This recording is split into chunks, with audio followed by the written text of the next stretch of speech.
اعوذ باللہ من الشیطان الرجیم، بسم اللہ الرحمن الرحیم۔ آج کا ہمارا موضوع ہے آج کل کے مولوی مفتی اور پیروں کا امت مسلمہ کو دھوکہ۔ سورۃ فرقان کی ایک آیت مبارکہ جس میں اللہ پاک ارشاد فرماتا ہے کہ رحمان کے بندے وہ ہیں کہ جن سے کوئی اگر جاہل ملے تو وہ ان کو سلام کہتے ہیں۔ تو ان لوگوں نے اللہ پاک یہاں پر یہ فرماتا ہے کہ رحمان کے بندے وہ ہیں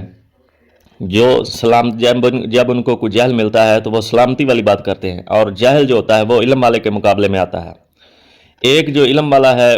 اس کو تو صحیح اور غلط کی پہچان ہے، اس کے اندر تمیز ہے، اور جو جاہل ہے جو بے علم ہے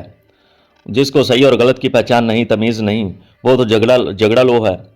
اور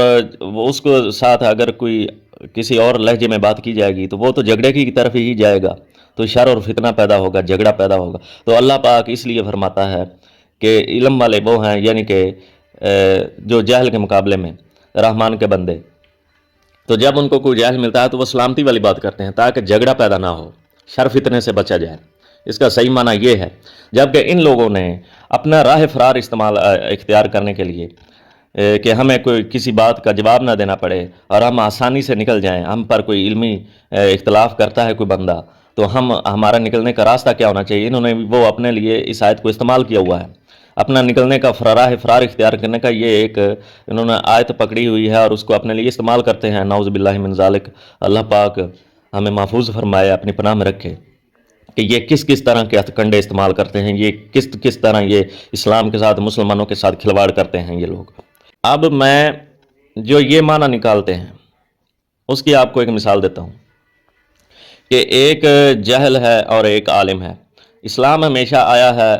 آیا ہے جاہل کو تبلیغ کرنے کے لیے، اس کو سیدھے راستے پر لگانے کے لیے۔ تو ہمیشہ اصول یہ ہے کہ علم والا جاہل کو تبلیغ کرے گا، اس کو سیدھے راستے پر لانے کی کوشش کرے گا، جبکہ ان لوگوں کے نزدیک یہ ہے کہ نہیں، اس کو سلام کرو، چھوڑ دو، علم والے کے ساتھ بات کرے بس۔ اب میں ایک مثال دیتا ہوں کہ ایک شخص کے پاس ایک روٹی ہے، دوسرے کے پاس ایک روٹی ہے، دونوں ہو گئے روٹی والے، اور تیسرا شخص جو ضرورت مند ہے، جس کے پاس روٹی نہیں ہے، یعنی کہ دوسرے لفظ میں آپ اس کو جاہل کہہ لیں، اور جن کے پاس روٹیاں ہیں ان کو علم والا کہہ لیں۔ تو علم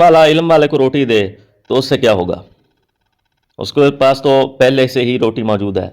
اور ضرورت مند تو دوسرا ہے، یعنی کہ جاہل، روٹی دینی تھی اس کو، ٹھیک ہے، ضرورت مند کو، جبکہ انہوں نے اپنے علیحدہ سے سائنس ایک نکالی ہوئی ہے، اپنا ایک علیحدہ الٹا اصول نکالا ہوا ہے کہ اس کو سلامہ کہنا ہے بس، اس کو جو ضرورت مند ہے اس کو سلامہ کہنا ہے، اس کو نہیں دینی روٹی، علم کی بات اس کو نہیں دینی، بلکہ علم والے کو علم کی بات دینی ہے جس کے پاس پہلے سے ہی موجود ہے۔ اور یہ ان کا آپ اصول دیکھ لیں، ان کا طریقہ دیکھ لیں، یہ کون سی سائنس ہے، ان کی کون سا لاجک ہے، یہ کون سی عقل کی بات ہے، یہ ان کی عقل کا آپ اندازہ لگا لیں، اور ان کے ہتھ کنڈوں کا آپ اندازہ لگا لیں، راہ فرار اختیار کرنے کا آپ اندازہ لگا لیں۔ تو اللہ پاک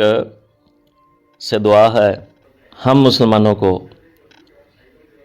ایمان کی سلامتی عطا فرمائے، اور ایمان کی سلامتی کے ساتھ اور اپنی رضا کے ساتھ اس دنیا سے لے جائے، آمین ثم آمین۔